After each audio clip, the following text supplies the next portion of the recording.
December 16 నుంచి 22 వరకు విశాఖ నగరపాలక సంస్థ ఇందిరా ప్రియదర్శిని స్టేడియం వేదికగా వైజాగ్ మీడియా క్రికెట్ టోర్నీ 2024 పోటీలు జరగనున్నట్లుగా జాతీయ జర్నలిస్టుల సంఘాల కార్యదర్శి గంటా శ్రీనిబాబు పేర్కొన్నారు.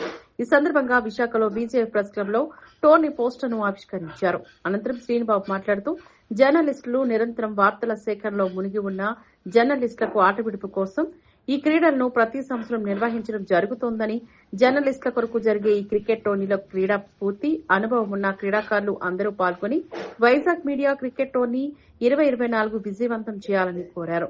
కార్యక్రమంలో పలువురు జర్నలిస్టులు పాల్గొన్నారు. అందరూ బాగుండాలని, అందులో మనం ఉండాలని కోరుకునే వాళ్ళు నేను ముందు వరుసలో ఉంటాను. మరి అలాగే మనం చాలా కాలం అయింది జర్నలిస్టులు క్రికెట్ పోటీలు నిర్వహించుకొని, అందులో భాగంగా ప్రత్యేకంగా మన ప్రసాద్ గారు ఈ సంకల్పం చేశారు. అంటే యూనియన్లకు అతీతంగా మొత్తం అందరూ కూడా ఎవరైతే ఫీల్డ్లో తిరుగుతున్నారో, ఎవరైతే వర్కింగ్ జర్నలిస్టులు ఉన్నారో వారందరూ కూడా సరదాగా దీనికి యూనియన్లకు కానీ లేకపోతే వేరే ఆర్గనైజేషన్లకు కానీ సంబంధం లేదు. అందరూ కూడా ఒక వారం రోజుల పాటు ఈ క్రీడా పోటీల్లో పాల్గొనాలని ఒక మంచి సంకల్పంతో తలపెట్టి మిత్రుడు నాకు చెప్పాడు. దాంతో ఏంటంటే అందరూ సరదాగా ఆడుకుంటాం అంటే మా వంతు కూడా సహకారం అందిస్తామని చెప్పడం జరిగింది. మరి అందులో భాగంగానే డిసెంబర్ 16 నుంచి 21 వరకు కూడా ఈ టోర్నీ నిర్వహించి 22న ఫైనల్స్ జరుగుతాయి. ఇందిరా ప్రియదర్శిని మున్సిపల్ కార్పొరేషన్ స్టేడియంలో జరుగుతాయి ఈ పోటీలన్నీ కూడా. దీనికి కొంతమంది టీమ్స్ ఎంపిక చేయడానికి కానీ లేకపోతే టోర్నీ ఆర్గనైజ్ చేయడానికి కానీ కొంతమంది స్పోర్ట్స్ ఎక్స్పర్ట్స్ని కూడా ఎవరైతే ఇందులో క్రీడాకారుల్లో నిపుణులు ఉన్నారో వారిని సెలక్షన్ కమిటీగా నిర్ణయించి వారి ద్వారానే టీమ్స్ని ఎంపిక చేసి పారదర్శకంగా జరగాలన్నదే అభిమతం. ఇందులో వేరే ఉద్దేశం ఏం లేదు. అందరూ ఆడుకుంటామంటేనే దీనికి మా వంతు సహకారం అందిస్తామని చెప్పాం. కాబట్టి అందరూ కూడా ఎటువంటి వివాదాలకు తావు లేకుండా ఎవరు గెలిచినా జర్నలిస్టులే కాబట్టి అందరూ కూడా సరదాగా ఆడుకోవాలి. అలాగే బయట ప్లేయర్స్ ఎవరు కూడా ఆడకూడదు, కేవలం జర్నలిస్టులు మాత్రమే. ఇది కూడా యూనియన్లతో ఎటువంటి సంబంధం లేదు. అందరూ కూడా సరదాగా ఆడుకొని మరి ఈ టోర్నీని జయప్రదం చేయాలని కోరుతూ మరి ఈ కార్యక్రమానికి దక్షిణ నియోజకవర్గ శాసనసభ్యులు వంశీకృష్ణ శ్రీనివాస్ గారిని మనం ముఖ్య అతిథిగా ఆహ్వానించుకున్నాం.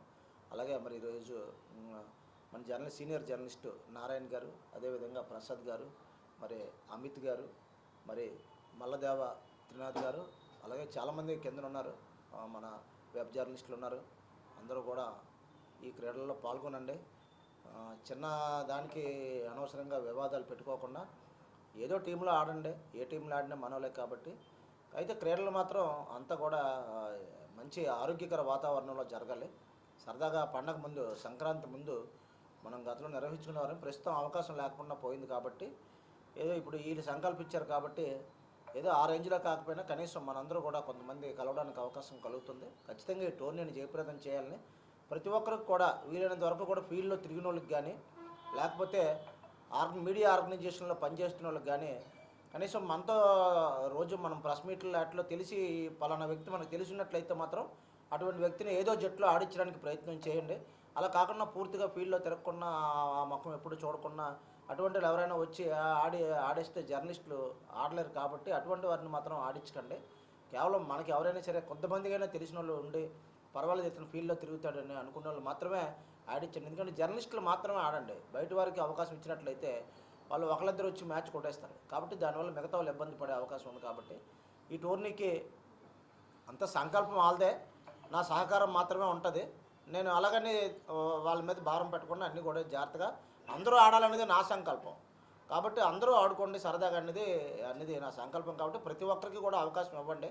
ఒక జట్టు పెరిగినంత మాత్రాన మనకేమీ తక్కువ లేదు, మనకేమీ అయిపోదు. కాబట్టి అందరూ ఆరోగ్యకర వాతావరణంలో యూనియన్లకు కానీ లేకపోతే ఆర్గనైజేషన్లకు కానీ లేకపోతే వేరేగా